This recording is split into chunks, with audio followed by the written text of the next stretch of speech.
తిరువూరు నియోజకవర్గంలో కూడా జగన్మోహన్ రెడ్డికి ఒక ఊహించని షాక్ తగిలిందా? అక్కడ కూడా ధిక్కార స్వరం వినిపిస్తుందా వైసీపీకి సంబంధించి? వైసీపీ అధినేత జగన్కే ఎదురు తిరిగిన సందర్భం తిరువూరులో కనిపించిందట. ప్రస్తుతం తిరువూరు మున్సిపాలిటీ వైసీపీ చేతిలో ఉంది. అయితే కొందరు కౌన్సిలర్లు కూటమికి మద్దతు ప్రకటించారు. దీంతో చైర్పర్సన్గా ఉన్న వైసీపీ నాయకురాలు కస్తూరిబాయికి మద్దతు కొరవడింది. దీంతో ఆమెపై అవిశ్వాసం ప్రకటించారు. ఈ నేపథ్యంలో దీనిపై చర్చించి నిర్ణయం తీసుకోవాలని భావించారు. ఈ విషయంలో వైసీపీ అధినేత జగన్ కూడా గతంలో 2 సార్లు పంచాయతీ పెట్టారు. మనకి మెజార్టీ తగ్గినప్పుడు మనమే చేసేదేమీ లేదు, అవిశ్వాసం ఎదుర్కొని గెలిస్తే ఓకే, లేకపోతే రాజీనామా చేయండి అంటూ కస్తూరిబాయికి తేల్చెప్పారట. ఈ నేపథ్యంలో ఇప్పటికే 2 సార్లు కస్తూరిబాయికి వ్యతిరేకంగా అవిశ్వాసం ప్రకటిస్తూ తీర్మానాన్ని ఆమోదించేందుకు కౌన్సిల్ రెడీ అయింది.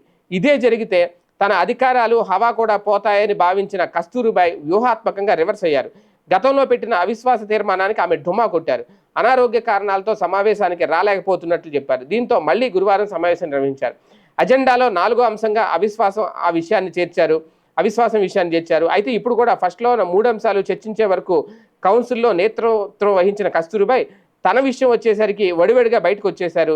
దీంతో మరోసారి వాయిదా పడింది. అయితే కౌన్సిల్ చైర్పర్సన్పై అవిశ్వాసం ప్రకటించిన నేపథ్యంలో నిధులు రావు, వచ్చినా వినియోగించే హక్కు అధికారం ఆమెకుండదు. దీంతో పనులైతే నిలిచిపోయి వైసీపీ హయాంలో ఏమీ చేయడం లేదన్న వాదన బలంగా ప్రజల మధ్యకు చేరుద్ది. తద్వారా పార్టీకి క్షేత్రస్థాయిలో ఇబ్బందులు వచ్చి ప్రజల్లో వ్యతిరేకత పెరుగుతుంది. పైగా వైసీపీ అధినేత జగన్ చెప్పిన తర్వాత కూడా కస్తూరిబాయి ఆయన మాటను లెక్క చేయకుండా తిరుగుబాటు జెండా ఎగరవేసినట్టయితే అయ్యింది. మొత్తానికి ఇది వైసీపీకి ఊహించని పరిణామం తిరువూరులో అనేది ఇప్పుడు ఆ పార్టీ నాయకులు చెబుతున్న మాట.